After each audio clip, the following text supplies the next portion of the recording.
organic feeds para sa ating alagang baboy? No problem. Let's go kagud. Hanap po muna ako ng nyog dito sa ating bakuran. Ayun, sakto. May isa po tayong nahanap.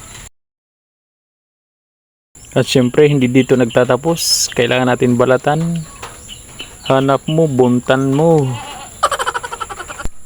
Minsan ito pa ang napaka-challenging ng pagbabalat kasi minsan matigas talaga yung nyog. Depende sa kanyang variety. Pero ito okay lang. Saktong-sakto lang po. At ang pinakamalupit na teknik. Ginagawa mo! Music, maestro.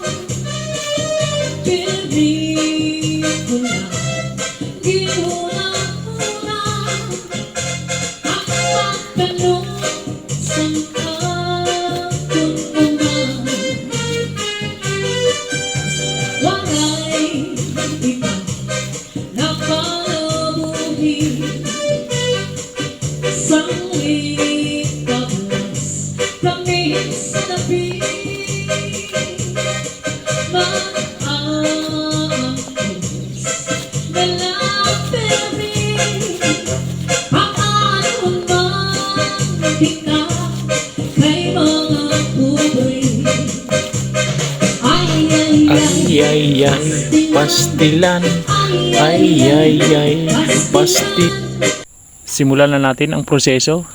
Kayurin na natin nang sa ganun maimix na natin to sa tangkong. Halo-haluin lang po natin yung tangkong at saka yung kinayod para diretso natin ipakain sa baboy. So yun, pinakain na po natin sa ating mga baboy. Okay naman po, magana ang ating mga baboy kumain. Sana lumaki po sila ng malaki hanggat sa kaya nila. Thank you guys for watching.